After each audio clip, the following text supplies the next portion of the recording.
Welcome back to the Real Triathlon Podcast, the fastest hour in triathlon. Today it is myself, Garrick Lowen, joined by the one and only Nick Chase. Nicholas, great episode earlier this week, man, talking with Scott Tyndall, talking about your recovery and stuff.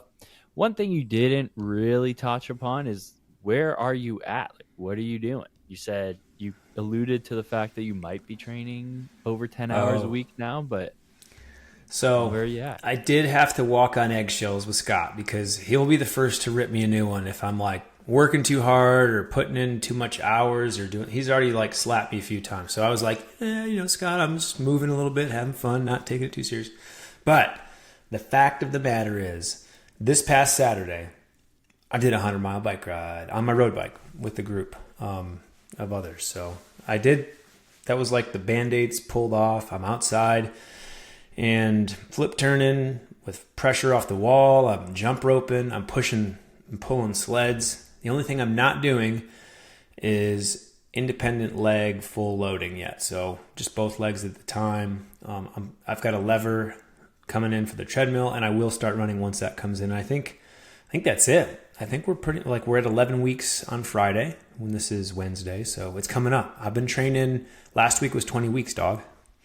Yeah. Or So that 20, was gonna be my question. 20 hours. 20 hours. 20 hours, yeah. So my question was going to be, how many weeks out are we? You said 11, and Yeah. you're up to 20 hours, but you're not doing any like hard impact. You're just kind of under strain. Yeah, and I'd say like I'm not fully loading the femur itself. Even when I jump rope, there might be like shock waves that go up from the toe and knee actuation, but I haven't done like heavy jumps. I have gone up 2 stairs at a time, so I've been doing some single leg lunges, but I've only been going down to like 45 degrees. Been doing blood flow restriction on that. So yeah, I don't know. Everybody, you got to tell me why, but like you're a specialist in prosthetics. So like you'll be able to help me out. Like, is this what I'm healing with any more remarkable than anybody else? Everyone's like, man, I can't believe you're on 2 feet right now. I'm like, it's been 11 weeks. It's been long enough. I think 11 weeks for like a professional athlete for bone break is, that's that for a healthy person. I think that's fine. You haven't started running yet. So I know it was a pretty substantial break. It wasn't a clean break, but yeah, you do have to slowly, gradually load bones, especially because bones react to loading, right? If you don't load your bones, they become brittle. And that's why we see astronauts when they come back, their bones literally break as they start walking when they come back from the space station. And Wolf's Law essentially says you got to load your bones if you want them to get strong. No doubt. And I think Scott Tyndall did put that in perspective. Like, he's like, yeah, if you can get into the pool is without pain, without causing any damage or risking anything. And there was like that motorized chair that I got in, and it like dipped my butthole into that pool. I'd say like for sure I was able to move better in the pool and then put a little bit of light load on that, toe pressure even. And I felt like I'm helping my union of my broken bone that was non-displaced stick together. So you're right, man. You got a little bit of work. But what I also realized is if I'm sore the next day at all where the break happened, then I've probably done a little bit too much and I need to do a no loading day. So I'll just do a swim day with pull buoy. But I've been kind of doing every other day with loading now that, Scott even recommended that yesterday during our call. Yeah. A good kind of, I guess what I think about when I think about loading bones is osseointegration, which is where they implant essentially you attach the prostheses into the bone. It's usually done in the femur most commonly. And you get that surgery done, you're load bearing the next day. You're starting to put weight through it. So you need to get on it immediately. And that's now the protocol as well when they do hip replacements, knee replacements. Like, you start loading. It's not shocking, like pounding like you do with running, but you're starting to put weight through it, right? Because that's what regrows bone and strengthens bone. I'll tell you what, though, like, it feels like it's gone by fast. Like, there was a point in my life for 6 weeks where I was legit on crutches that was my life, crutching around, and I can't believe that happened. I don't even feel like it did. Now that I'm walking, and you will heal, you will get back to it, and I never felt bad about it. So anyways, I had a good time. Yeah. So how does it feel to, you kind of have a break, figuratively and literally, having that break and really kind of just releasing all the pressure that you probably had on yourself? I know even going into Chattanooga, you were starting to get a little worn down, and run down, like physically, emotionally, with everything. Yeah, that morning that I had the crash was a morning when I should have just stayed home and not gone out even for a ride, because it was foggy. I've just been pushing too hard, and I figured I could have gotten through the 70.3 that I was supposed to do. I don't remember which one it was, but then going into like chatty full, I probably would have been pretty bad. I would have maybe just done more emotional, hormonal, and damage that I would have come back from later on. So how did I feel about this break? It was the best break that I've had in my career outside of COVID, because there was nothing I could do. I mean, what am I going to be upset about it? Like, I caused it. It was my problem. I've got tons of support. I got people around me who are like looking out for me, and what else can I do besides give back? And it kind of spurred me to do a little bit more work with RTS and get the vision back. And I want to start a nonprofit now to kind of help others to, if they need a bike that's been destroyed, or they don't have insurance, or they don't have good providers, or they're a young kid who wants to get into the sport, they don't have any funds to do so. Like, I want to give back to the sport in a big way because of this break. And I've had other people reach out like, hey man, I've been wanting to start a 503c2. How can I put my money into yours, and we'll make sure it's good? It's like, how do we get non-industry money into this sport? Well, that seems to be the only way. I mean, look at like Project Podium, like Parker Spencer, that's all he takes in is 503c money, because people want to help out young kids get through college and become athletes. So we'll figure it out. Guess that was a long way to answer that question, so sorry. Yeah, dude. No, it's good. I know sometimes when you're training and stuff, you kind of lose track of maybe your purpose, because you think training is your purpose, or it's just kind of all encompassing. But when you take a step back, you relax, you remove the pressure, you're like, maybe I do have like more purpose in life, in terms of maybe there's something else that's calling me. Yeah, I mean, athletes go through that a lot and then they retire. Like, I just talked to Matt Sharp, and he's transitioning out of triathlon a year earlier than he expected to. And, I don't think he's going to make a big announcement or do anything, but like, he's given a lot back, and he's not going to leave the sport because he's doing tempo, and we want to help with that. But it's not until you realize like there's a lot more out there than a result, and how you feel about your result and what people think about you. None of that shit matters, man. What matters is that you still have a life, you have opportunities, and you can change any single day of the week into a different path. And I think that's scary to a lot of people, but for me, it's like, that's the gift.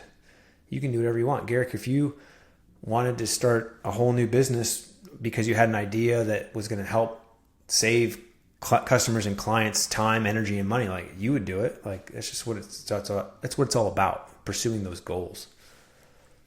Yeah, I mean, I'm kind of in the same place right now where I take a step back. I'm kind of just breathing a bit. It wasn't forced. It was kind of forced upon myself by myself. Yeah, you got broke too, man. Yeah. But, and I'm working towards something behind the scenes that should be, Behind the scenes? I don't even know about it? No, it's not triathlon related, but it's going to help a lot of people. And yeah, I'm hoping that it comes together. It's just some stuff takes a lot of time to get through the CRA, which is the Canadian revenue, the equivalent of the IRS, but in Canada. Ooh. Months and months and months, and lots of going back and forth. So hopefully by this time next year, we're going to have something established, and it's going to be helping a lot of people. But yeah, I don't want to throw it out there right now, just in case it doesn't come together at all. And sometimes it will. It'll just take longer and be harder than you thought it would, like everything else. Exactly. But I mean, let's talk real quick about what it's like to be a professional triathlete in this day and age, especially moving into 2026, which categorically has not been a great 2025 in terms of funding, reliability of the economy, political backlash and fallout. Like it's such a weird atmosphere. And I don't know if I'm paying attention because I'm like getting older, or maybe 20-year-olds don't give a shit. But I mean, you're 29, dude. What do you think? Oh, I'm 30, unfortunately. No, you're 29 always. I think the more you're in tune with kind of your surroundings and what's going on, the more dire you think it is, or you realize that it is. Uh, and the more you kind of maybe want to do about it, the more you want to talk about it, sometimes the more you want to push it away. Yeah, That's definitely common with politics, and especially now we're in the world of politics where what you want to be true is true, right? So you can yeah. find whatever information you want wherever it is that tickles your fancy. It's scary because any version of fact or truth can be validated by an article or a perspective. Like I have a news, like if I do ever tend to look at the news because I'm like, oh, the elections happened or whatever, I go to this website and I won't say what it is, but it shows you different versions of the same story that are politically biased for either direction. And the way that they spin these things to control through fear and yeah, just fear is just kind of nuts. Like false information is the biggest problem. False everything. Like even in triathlon, like Imogen Simmons has been cleared of her doping charges and allegations, and like the processes and all that stuff. Who knows? We're just supposed to trust that it was done properly. I mean, we're supposed to trust a lot of things, and this is my problem. Like, let me ask you this too. Like, how much do you just trust history? Like, just because you were taught it in school by a large government agency who agreed that this is what you should be taught, like, do you just like find yourself questioning, like, did that shit really happen, or was I just told that happened? Like, everything that I know is because someone told me. What if they had an agenda? You know what I mean? Isn't that scary? Yeah, the older you get, the more you take a step back, the more information you gather, the more you realize that a lot of what you were taught is taught from a certain lens, right? So in history is written by the victors. So take with that as you wish. I think the best way to kind of for us here to understand that is the way that we all learn about the War of 1812. Okay, so the British versus the Americans, technically Canada versus the U.S. Oh my In the gosh. U.S., in the U.S., you're taught that the U.S. won the war, right? We In did. Canada, Absolutely. yeah, in Canada, you're taught. So you're either taught that it was a draw because the borders didn't move, but we burned down the White House, or we won because we attained all our objectives, all our war objectives, right? And so really, what you can take of that is no one really won. But we're taught two completely different stories, and we believe two completely different things, and we all live together, And so Did it change it anything that we is, know these facts differently either? Like we're like, I don't know, man. I don't really care. yeah. Or like how much do we just forget about history as well? Like how much do we just not know what went Everything. on? We assume that like these people didn't know anything, and then all of a sudden we come up with these discoveries, and it's like, well, they actually were very advanced in mathematics, in linguistics, like stuff like that, and you're like, but we just assume everyone was dumb, but Or like, they I think actually like weren't. hieroglyphs. Like, who spent enough time to literally know what those people meant when they put those things in? Like, someone's like, absolutely, this is 100% what these mean. I know because of this picture. Like, I don't know. That seems like that could be made up. I don't know. Where are you at? Yeah, I always think the way that they date history is funny to me because it's about pottery, right? So every generation has different pottery, which is hilarious to think that when they're excavating stuff in a couple hundred years, that are a couple like 1,000 years, 2,000 years from our time, they're gonna find Pyrex and be like, oh yeah, it's from the two Oh, thousands. this is the industrial revolution age right here. Plastic Yeah, and exactly. now we got the titanium vibranium plates that don't ever go bad ever. Yeah. But to bring this back to triathlon, For yeah. So sure. like now in triathlon, a good question for us is so there's a lot of technological advancements on the bike, on the run. There's a lot of marketing, and some stuff does work for sure because people are getting faster. But it's what do you believe? What is making them faster? And a lot of athletes that are spending all this money, hundreds of thousands of dollars a year to test it, aren't really revealing, okay, what is it that they're doing that's making them go faster? There's probably a lot of things. I don't. I wish it was one thing, but I think it's like it's a collective mindset of everybody pursuing speed. I think that kind of makes everybody a little faster because we know it's possible to go faster now that we've seen the technology do it. So just by fact of somebody doing it, we're like validated, and then we're like, well, there's probably more, or like we just haven't really hit. I think we're probably like at 70 to 80% of what we can do in this sport because we'll probably see like 103 to 105 half marathons off the bike, probably see like hour 40 bike splits based off of like, I don't know. The human body's crazy cool. In AI, who knows what AI can even bring to the picture. And I know that it's not doing a lot for, like, is a sport growing? I don't know. I kind of feel like Ironman has done a good job at what they're good at, which is making a great event for a half and full distance race that you spend 6 to 12 months taking care of. But what about beginners? Like, why should a beginner only have a few options within like a 2 hour drive of like sprints or Olympics? Like, there's just, I want that to come back so badly. I want there to be like grassroots opportunities where people just have a club and they go out on a Wednesday. They're like, well, we're going to swim out to that buoy as hard as we can. Then we're going to go bike this hill 3 or 4 times. And then we're just going to run. Like, I miss that stuff so badly. And I think I'm going to try to start some of that next year in St. George. What about just like grassroots racing? It seems like that's dying. Like, how many people are doing their first race as an Ironman or as a Yeah. 70.3? Or that's all they do. I got stuck in that trap. All I did long course and Ironman. Like I never came back, did a local race. Like, it's a good tune up, it's a good workout. I did actually right before Chatty, the weekend before Chatty, I did just a small Olympic distance. It's in one of the metro parks, so it's you swim in the lake, you bike around the park a bunch of times, and it's all Yeah. contained in the park. It was awesome. I parked my car next to transition, like, and then I walked 50 meters down to the swim start, like, hung out. There was they didn't need porta potties. There was just the regular bathrooms there for the park and everything. And went and did a race and had a bunch of fun. And there was no pressure on it. And like, I just feel like that's dying. It seems like that's just not like everyone is chasing this like glorified finish, Because social Um, media. yeah. Social media kills all the things that you would experience on your own and feel like that's good enough.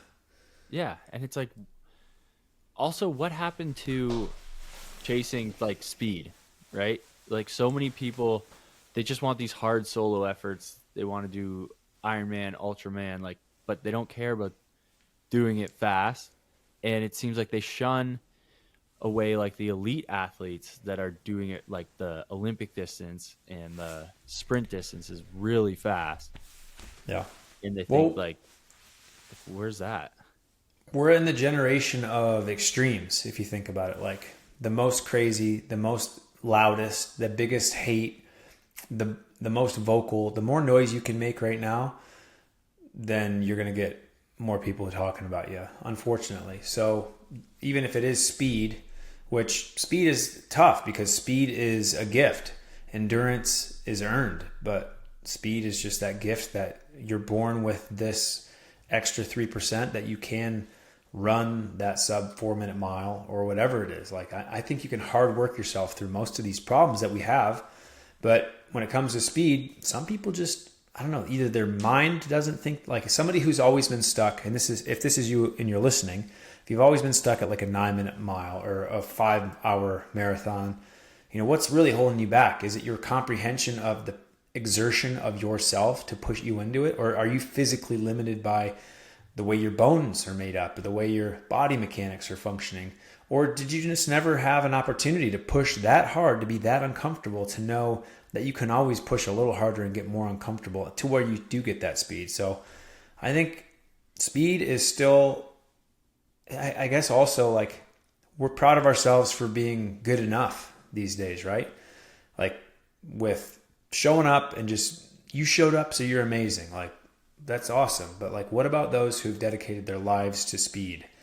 And that seems just to get overshadowed a little bit now because there's so much more loudest voice, loudest person in the room. Even if it's a negative one, they're going to be the ones who people pay attention to.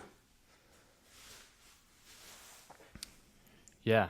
And speaking of speed, there's a very speedy race that's going on this weekend.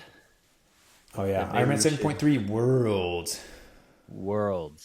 With we have how many RTS elite athletes do we got going? We got 3 or 4. We have Jackson, or like pro athletes. We have Jackson, Lisa, and Mark. So they're there. They'll be in our gold world championship kits. And then we've got, from my coaching group, I just have Natalie and Michael's, I won't say last names, Natalie, Mike, Greg, who are there. So I've got a couple athletes there, but there's like 6,000 athletes racing this event. It's a 2-day race. It's a Saturday and it's a Sunday.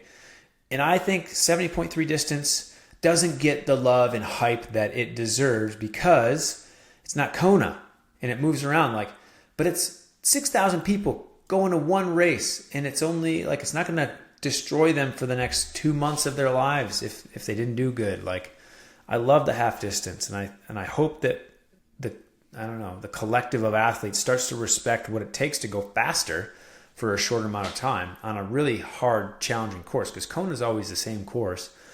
But 70.3 Worlds is diverse. I love that. Yeah, man. I know Kona has that mystique, and to me, Clearwater, Florida has that mystique too. Where No, they started 70.3 Worlds with. Dude, I lived there.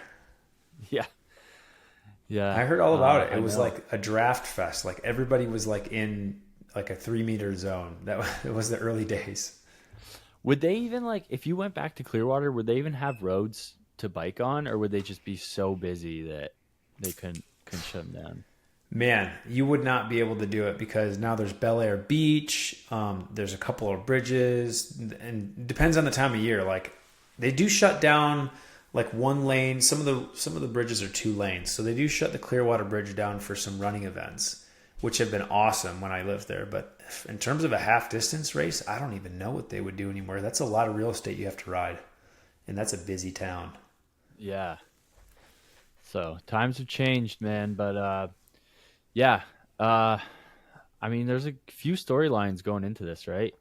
Yeah. Taylor Knibb and Lucy are coming back, so it's going to be, how are they bouncing back after putting their bodies through so much in Kona? It was only a few weeks ago. And Jack has been training with the Norwegians. So is the Norwegian method going to rub off on him? I think he's still been holding pretty much to his guns. From what I've gathered from some of our conversations, is like he's still doing the majority of his swim stuff solo because Greg Harper writes his swim workouts and it's been working for him, so he's holding that tight. But I think on some of the bike workouts, he's actually been doing some of the Christian and Casper and Goo, their workouts, and he's been loving it. They just spend a lot of time at LT2 with little rest, like as much time as you can bank at threshold. And I think that's kind of how Jackson and I have always been trained by James. I mean, you know that too. James just throws threshold at us nonstop. Yeah. I did see Jack did like a wild workout. It was like 10 times 7 minutes with 1 minute rest or something like that. And he's holding like 360, 370 at altitude. Yeah, insane. Yeah. So I was listening to another podcast that, whatever. And they said that whatever. Yeah, they said Jack's not a good climber, and he's going to be too isolated, and he will not be able to finish in the top 5 or the top 10. And it is. I mean, when you look at the field, it is it's really tough. Just like Kona for women this year, it was tough to pick what was going to happen because that long sustained, it was two big climbs with a very little reprieve. Like it's going to split up, and those who are willing to sacrifice maybe a little bit, they're going to go real early and try to get that and hold that. So, but because on the downhill and that long stitch back, like once you've got those gaps, those are hard to bring back on the downhills because everyone's got free speed. Yeah, speaking about Jack in particular, just because I know Jack really well, trained with him quite a bit. I think he's going to surprise a lot of people going up the hills. I don't think he's going to be too surprising coming down. Yeah. Might be a bit of a struggle for him, even though he has been training in the mountains. It just depends on how technical that is. Mark, I will be very interested to see how he rolls. He must have put more time in the bike because he hasn't been running much. But then Yeah. he's been laying down a few good run workouts I saw. Well, you just can't count Mark out on a one-day event when he's just going to show up. He's a closer. Mark has done some of the best work in the last mile and a half of his races I've seen in the last couple of years.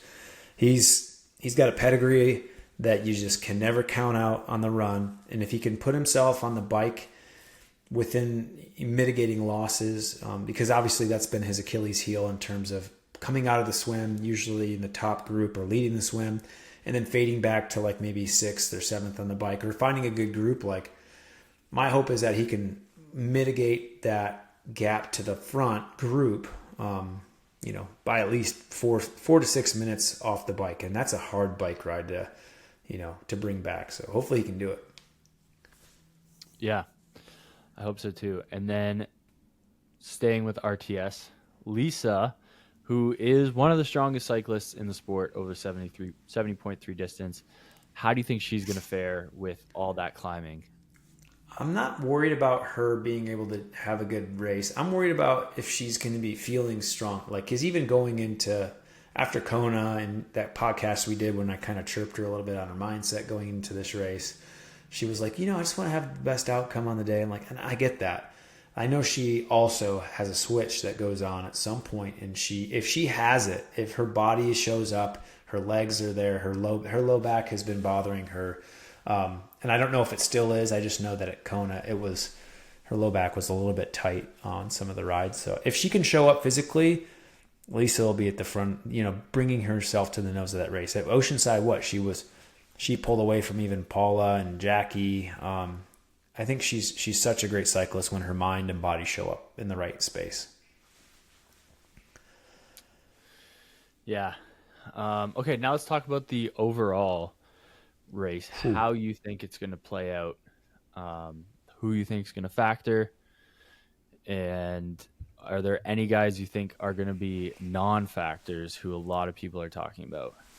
Well, who are guys talking about? Like Hayden Wild, Hella Gaines, who else? So Hayden Wild's not in the race. He didn't qualify. Oh shoot. Yeah, for some reason, I thought he was there. He missed the qualifying window because of his injury. He tried to get a spot, like a special consideration spot, but they did not give it to him. So the big talking point, what people are mainly talking about are the Norwegians, who seem to have a bit of a, I shouldn't say resurgence, but really resurgence. And Yelagines, Rico Bogan, Jamie Riddle. I guess we could throw in Miguel Hidalgo in there. Short left. Ditlev, Margirier, Bitados, who had that huge race. Yeah. And hasn't really backed up since that. And then, you got everyone's favorite Jonas Schomburg, who raced well. He's a firecracker, that young man. Yeah. Yeah. I don't know. So those are the big names that everyone's talking about. I really would have to, it would be hard to put anybody against Blumenfeld, just knowing the caliber of athlete mindset that guy carries with him at all times. He's a fortress, man. And he's so relaxed about it, and he just has it. Like, I've never been around an athlete like that. And so I would say he's got to be the guy to win. I think, yeah, Blumenfeld's definitely got to be the favorite going in, but Gustav won his very first 70.3, or his very first world championship title on a course very similar to this. Surprised everyone. He's kind of put in the same situation right now where, he's a good athlete, but no one's really picking him to win. And I think Yeah. maybe that could be a recipe for him winning. Yeah, I love that those guys all train together too, and they've got great camaraderie even with Casper, like even Ditlev and Schomburg. Like everyone kind of gets along really well, and they just want to show their cards on race day. But it would be lovely to see an American get closer to that. What Americans do we have racing? We've got Canute, Hansen, and Jason West, Rudy Von Berg. Yeah, we've got a really good roster of athletes who could show up and get close to that podium. Kevin McDowell, Seth Ryder, Matt Hansen, Colin Zook, and John Killeen. Wow. Quite a few Americans. Yeah, was it like eight or nine Americans? Yeah. Yeah, I think American-wise, like I really hope Dubrick can still be top American as he has been the past few years. But I know Seth's a really good athlete if he can hold his biking together. Stud swimmer also. Jason West he's hot and cold when it comes to which time of year and what race he can show up to. T100's been decent to him, but he's still had some remarkable runs. He's always known as that runner, but on that new Ventum, he might climb a lot better. So, man, it'd be nice to see Jason be top American also if Mark can't pull it through. Canuter, you can never count out the Canoodler. He's relentless, that guy. I hope he shows up and makes himself proud. And the other guys, like, I don't know. I haven't heard much of Sam. What's Sam Long been up to besides living in Spain for a while? So he pulled out. He did. He's got a kid coming. He's got a baby coming very soon. But they don't know the date. So he's on the start list for Ironman Arizona, but he pulled out of this race. Worlds. And then Worlds, 70.3 Worlds. But Trevor Foley also pulled out. So those are two of the big American hitters that won't be there.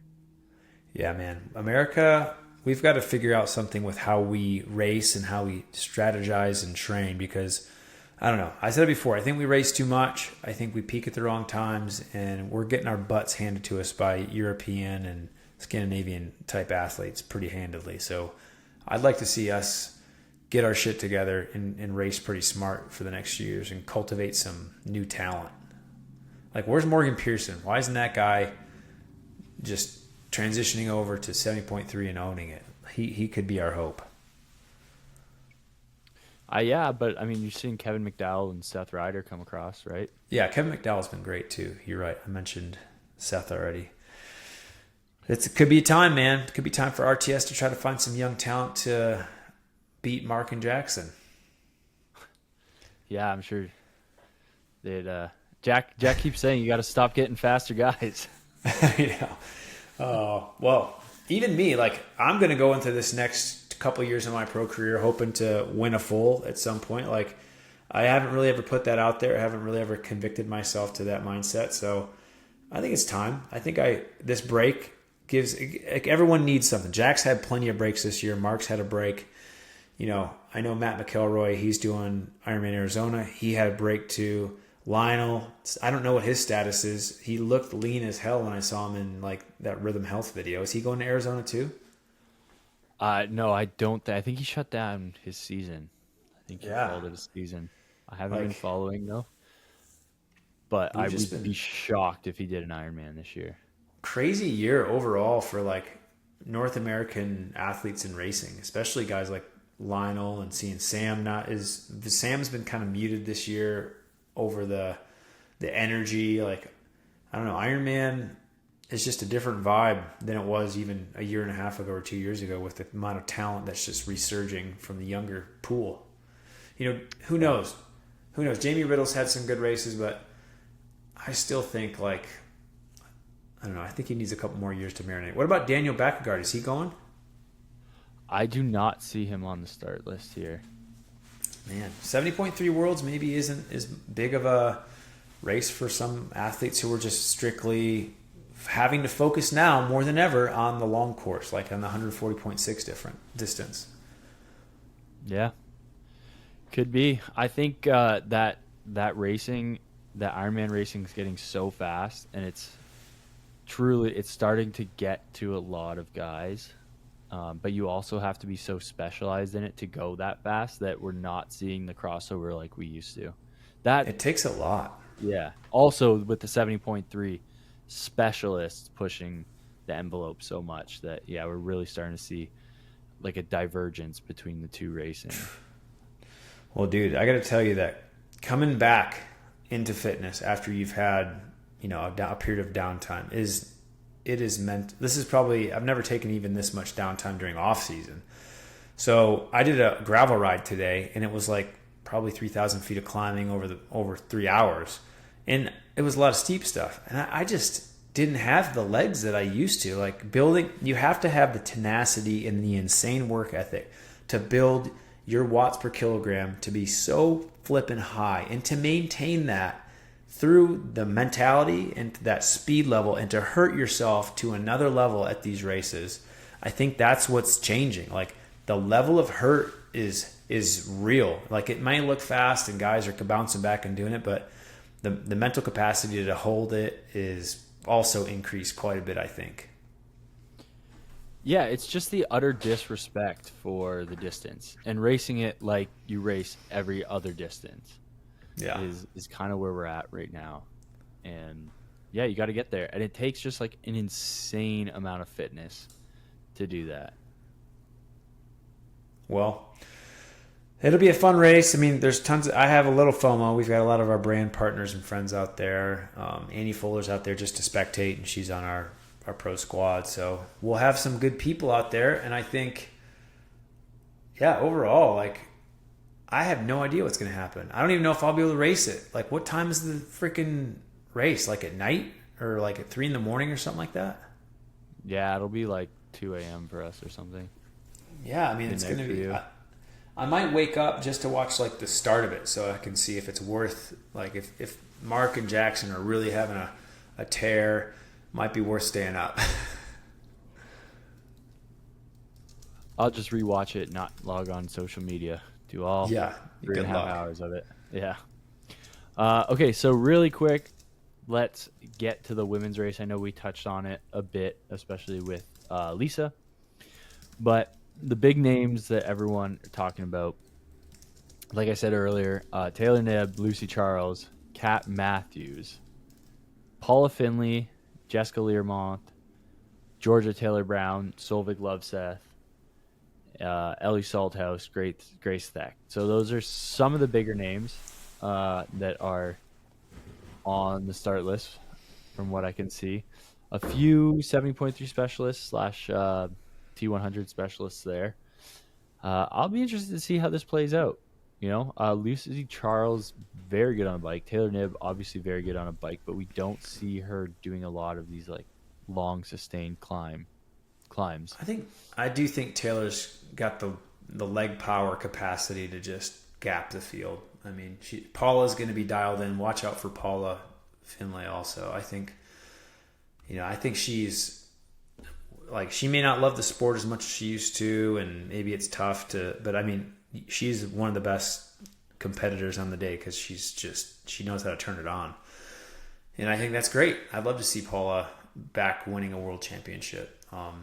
Whoever's going to show up and kill that bike, but also be able to back it up on the run. Like, I think the women's racing is actually some of the most impressive and fun racing to watch these days. Oh yeah. It's been great this year, especially. It's been unbelievable. Like Kona, that's got to be one of the most memorable Konas we've ever had in a long time, right? Like two women just crashing out within the last, 6 miles. I can't believe Taylor crashed out within that amount of time. And then is Kat Matthews racing this one? She is. So Kat is. Jeez, the Terminator. I know. She's Mrs. Consistent, or consistency. But I think it'll be a good race. I could see, I mean, Taylor has to be the favorite in this race, right? I could see Lucy pushing it at the front, especially. But Kat, I don't see her winning this. I just see her as more of like a long course specialist in the end of a long Hmm. season. She really, I think she just needs to get across the finish line to win the series, the Pro Series.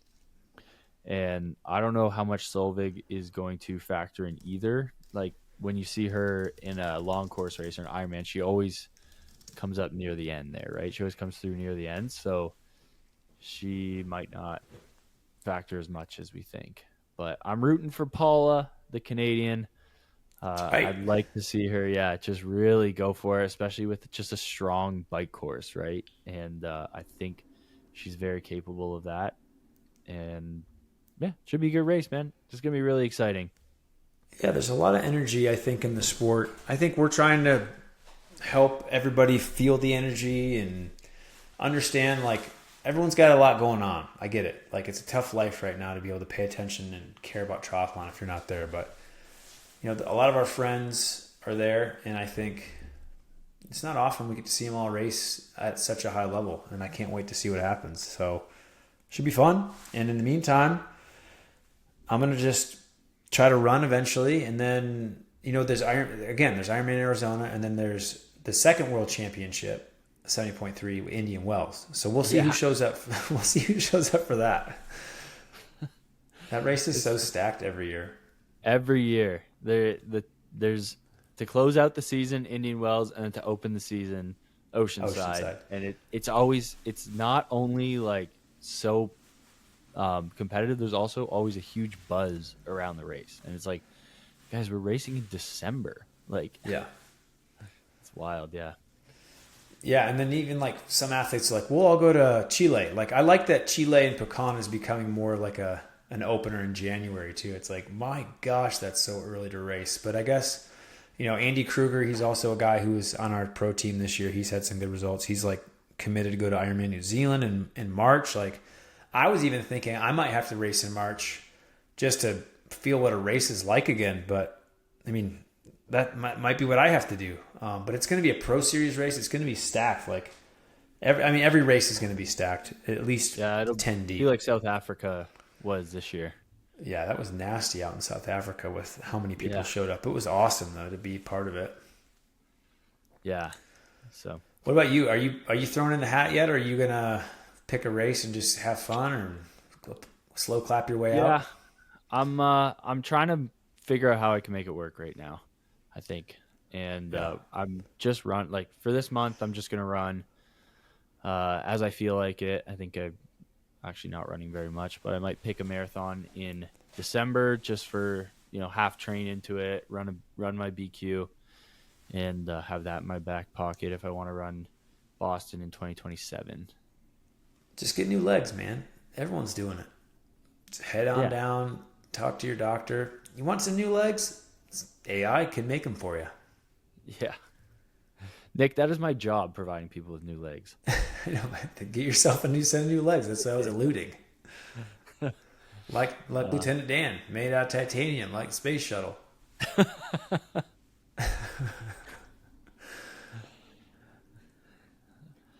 yeah. Well, we do still have titanium components, but that's more for heavy duty stuff. You got to pay extra for that.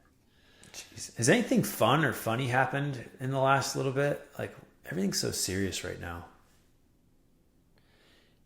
Yeah, I mean, there's stuff. Kipchoge retired officially. He ran his last race, and well, he's gonna keep running, but he's not gonna run professionally anymore. So he got his 6 majors, but there's 7, Wow. right? So he's one short or something like that. But what a career, man! Unbelievable. Yeah. I mean, running. I mean, who would have thought? Just put on some shoes and get after it, and you're a legend. Yeah, unbelievable. So, but I think this kind of ran its course. We can wrap her up today, guys. Thank you very much for watching. Uh, you may have noticed that our YouTube videos go out first. So the YouTube videos will be going out about 24 hours before these. So if you are so excited for the episodes, you don't want to wait, go over, check us out on YouTube. That's where you can see our beautiful faces along with listening to us. And, if you've got the pair of headphones that works as kind of an MP3 too. You can download the YouTube video and upload it onto that MP3 when you run, because who wants to run with your phone? So that's what I Wow. used to do all the time. I Yeah, didn't even think of that. and yeah, so we're there, and yeah, go check us out there. That actually helps us a lot because that algorithm is way more powerful. So if you're over there, hit the subscribe button, hit the bell icon, and Oh, real quick, catch us Garrett, every why week. didn't you participate in the RTS Pets video? Oh, I missed that. I was gone. I was in Florida.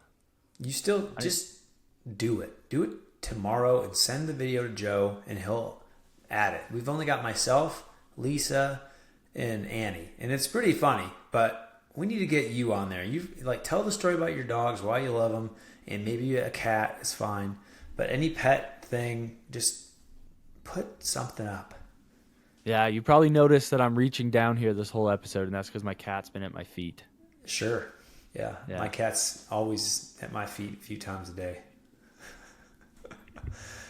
Oh, okay, yeah. Proof's in the pudding. there you go. This Chonkosaurus right here. He's a good So boy. he is a good boy. But All right. yeah, share the podcast, guys. Tell a friend. And until next time, Nick, peace Peace out. out.